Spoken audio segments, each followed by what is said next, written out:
भोपाल में एक बड़ा आयोजन होने जा रहा है गरबे का, लेकिन उस बड़े आयोजन का जो पोस्टर होर्डिंग लगा है उसमें साफ साफ लिखा है कि सिर्फ हिंदुओं की ही एंट्री है। जायजा लिया हमारे सहयोगी ने वहां से, देखिए। नवरात्रि लगने के साथ ही अलग अलग जगहों पे गरबा महोत्सव की भी शुरुआत हो रही है। ऐसा ही राजधानी भोपाल का भोजपाल गरबा महोत्सव है, जिसकी शुरुआत 5 अक्टूबर से होनी है। लेकिन गरबा महोत्सव की शुरुआत होने से पहले ही यहाँ के जो नियम बनाए गए हैं वो चर्चा का विषय बन गए हैं। दरअसल आयोजनकर्ताओं ने नियम बनाया है कि जो गरबा महोत्सव में शामिल होने लोग आएंगे उन्हें केवल जो सनातनी होंगे उन्हें प्रवेश दिया जाएगा। ये आप देखिए एक बड़ा बोर्ड है जिसमें लिखा है प्रवेश केवल हिंदू सनातनी परिवार के लिए। टिकट भी हो तो भी दूसरे धर्म के लोगों को प्रवेश नहीं दिया जाएगा। साथ में आयोजनकर्ताओं का कहना है कि जो लोग इस गरबा महोत्सव में प्रवेश लेंगे उन्हें बाकायदे हिंदू धर्म में जो टीका लगाया जाता है टीका लगाया जाएगा, कलावा बांधा जाएगा, उसके बाद ही उन्हें प्रवेश दिया जाएगा। इसके साथ उनका कहना है कि ऐसा हम इसलिए कर रहे हैं क्योंकि जो गरबा है वो हिंदुओं का उत्सव है, इसलिए गरबा में हिंदुओं को ही आना चाहिए, सनातनी परिवारों को ही आना चाहिए, दूसरे धर्म के लोगों को आने की जरूरत नहीं है। चाहे वो पास भी खरीदें तो भी उनको गरबा महोत्सव के अंदर नहीं आने दिया जाएगा। फिलहाल इस तरह के नियम बनाए जाने के बाद लगातार भोपाल गरबा महोत्सव चर्चा का विषय बना हुआ है। कैमरा पर्सन राजाराम के साथ सुरेश तिवारी, विस्तार न्यूज।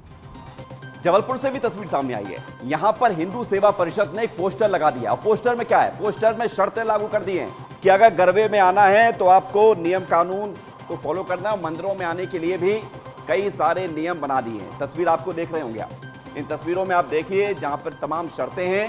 छोटे कपड़े पहनकर नहीं आना है, ये देखिए, ये निर्देशित किया गया है। छोटे वस्त्र, half pant, Bermuda, night suit, mini skirt, कटी फटी जीन्स, क्रॉप जीन्स, ये सब कुछ नहीं पहनने हैं। अभद्र कपड़े का इस्तेमाल नहीं करना है मंदिरों में आने के लिए। तो जबलपुर से ये खबर, तस्वीर हमने आपको दिखा दी है। अब जरा देख लीजिए कि गरबा पर जो गदर मचा हुआ है वो किन किन बातों को लेकर मचा। इंटरेक्टिव पैनल आपको जानकारी देगा। गौमूत्र पिलाने की मांग, शुरुआत कैसे हुई गरबा के विवाद को लेकर, यह आपको जानना चाहिए। गौमूत्र पिलाने को लेकर विवाद उठा, बीजेपी के नेता ने मांग की। इंदौर में तिलक लगाकर आने की मांग की गई। अलग अलग मांगे हैं जिस पर विरोध भी है, विवाद भी है, जिस पर जो है सवाल भी है। आधार कार्ड दिखाने की मांग की गई, यानी आधार में जो नाम होगा वो सही नाम होगा, ये उम्मीद के सहारे आधार की मांग की गई। बैकलेस ड्रेस पहनने की सलाह नहीं दी गई है, कहा गया कि बैकलेस ड्रेस नहीं पहना जाएगा, ये भी कहा गया है। ये क्यों कहा गया है? क्योंकि कपड़े संयमित हो, छोटे कपड़े ना पहनने की सलाह है, जो हम आपको दिखा रहे थे। अभी पोस्टर भी जारी हुआ है। चाहे मंदिर हो या गरबा, हर जगह नियम है। गैर हिंदू के प्रवेश पर रोक लगाने के लिए कवायद की जा रही है और इस पर तमाम प्रतिक्रिया भी सामने आ रही है और शुरुआत इसी से हुई है। सनातनियों को गरबा के आयोजन का हक है, क्योंकि इंदौर में जो मामला सामने आया, एक आयोजककर्ता जिसका ना सरनेम खान था, उसको मना कर दिया गया। गरबा में लव जिहाद को बढ़ावा देने का आरोप भी लगता है और इसको लेकर भी सवाल है, विवाद है, विरोध है और इसको लेकर गरबा पर गदर है।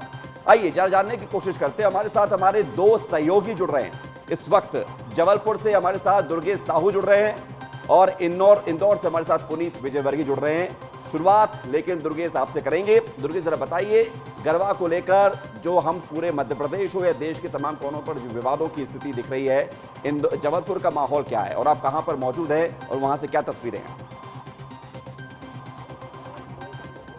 बिल्कुल विवेक, देखिए ये बात तो बिल्कुल सही है कि देश भर में गरबे पर गदर मचा हुआ है, लेकिन इसके बावजूद भी शारदीय नवरात्र है और माँ भगवती की आराधना में गरबा तो बनता ही, और इसीलिए तमाम संगठन जो हैं वो इस चीज़ को लेकर तमाम गाइडलाइंस बना रहे हैं और लोग भी गरबा कर रहे हैं। इस समय देखिए, सबसे पहले बातचीत तो मैं करूँगा, लेकिन उसके साथ साथ तस्वीरें दिखाऊँगा। इस समय मैं एक आयोजन समिति के पास मौजूद हूँ, जो इस समय तमाम जो महिलाएँ हैं, जो बच्चियाँ हैं, वो गरबे की प्रैक्टिस कर रही हैं, क्योंकि आज पहला दिन है और मैं तस्वीरें दिखा रहा हूँ। बिल्कुल देखिए, यहाँ पर प्रैक्टिस चल रही है, बच्चियाँ हैं, महिलाएं हैं और पिछले 10 दिन से ये प्रैक्टिस चल रही है और सभी मिलकर जो है गरबे की तैयारी कर रहे हैं। आज प्रथम दिन है, लेकिन इसके साथ साथ विवेक, जिस बात पर हम चर्चा कर रहे हैं उसका भी यहाँ पर पालन किया गया है। मेरे साथ आयोजन समिति के लोग मौजूद हैं और गरबे को लेकर जिस तरह की टेंशन यूँ कहूँ, लेकिन उस टेंशन में भी भक्ति जारी है। किस तरह के नियम आप लोगों ने बनाए हैं? प्रैक्टिस तो चल रही है, बहुत जल्दी आप लोग फाइनल रिहर्सल भी करेंगे, फिर आयोजन भी करेंगे। नियम किस तरह के बनाए हैं? सबसे हम नियम की चर्चा करेंगे। नियम हमने सिक्योरिटी के हिसाब से आधार कार्ड को प्रायोरिटी दे रखी है और जो हमारे यहाँ आजकल सनातन धर्म की जो प्राथमिकता है उसको हम लोग प्राथमिकता दे रहे हैं कि हमारे धर्म को भी बढ़ावा मिलता रहे और बाकी सभी लोग मिलकर इस चीज़ को मान रहे हैं कि हमें भी इकट्ठा होकर सारी चीज़ें करनी है, गरबा करना, देवी की आराधना करनी है। जो हिंदूवादी संगठन मांग उठाते हैं कि आधार कार्ड होना चाहिए, या शालीन कपड़े पहन ठीक कर है, ही गरबा करें। लेकिन इस बात का समर्थन दुर्गेश का जरा समर्थन एक सवाल और करते पूछ हैं, लीजिए। हमारे शालीन बैकलाइट ड्रेस पहन के नहीं आना है, गौमूत्र पीना है, अगर आना है तो हालांकि ये बयान वापस ले लिया गया, लेकिन इस तरह की चर्चा हो रही है, इस पर क्या कुछ कहना है? और जो गरबा खेल रहे हैं उनसे पूछिए सवाल।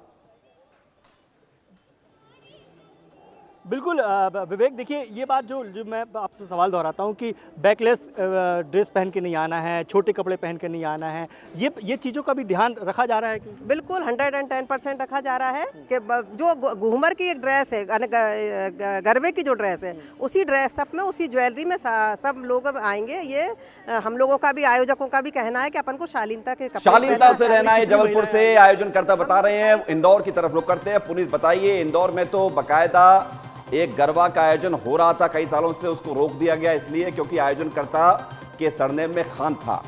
इस विवाद के इतर अगर देखा जाए तो इंदौर में गरबे को लेकर क्या तैयारियां और क्या गाइडलाइन तैयार की गई है? जी बिल्कुल, देखिए शहर का पुराना गरबा स्थल जो अभय प्रशाल है वहाँ पर मैं मौजूद हूँ। सबसे पहले अभी तो यहाँ पर देखिए कुछ नहीं हुआ है, लोगों की एंट्री भी 8:30 बजे से होगी जो गरबा करते हैं। उसके अलावा जो दर्शक है उनकी भी एंट्री उसी समय से शुरू होगी। लेकिन यहाँ पर लगभग 8,000 लोग बैठकर गरबा देखते हैं और 1200 से 1300 लोग गरबा करते हैं। किस तरह की तैयारी है, हम आयोजकों से बात कर लेते हैं। शलभ नीमा हमारे साथ में है। शलभ, किस तरह की तैयारी है आप लोगों की गरबे की, खास तौर पर एंट्री को लेकर? एंट्री को लेके हमारे यहाँ पे सबके यूनिक आईडी कार्ड्स बनाए गए हैं विद फ़ोटो, और स्कैनिंग के थ्रू हमारी एंट्री होगी, जिसके थ्रू बारीकी से हम नज़र बना सकते हैं कि कौन गरबा करने आ रहा है और क्या नाम पता है उसका, ताकि दर्शकों के लिए हमारे द्वारा दिए गए इनवाइटी कार्ड्स हैं, पासेस हैं, जिस कार्ड पे 2 लोग अलाउड रहते हैं। पूछिए, तिलक लगाकर बोला गया है क्या कि तिलक लगाकर आओ? गौमूत्र की कोई व्यवस्था की गई है क्या? ऐसी कोई व्यवस्था है?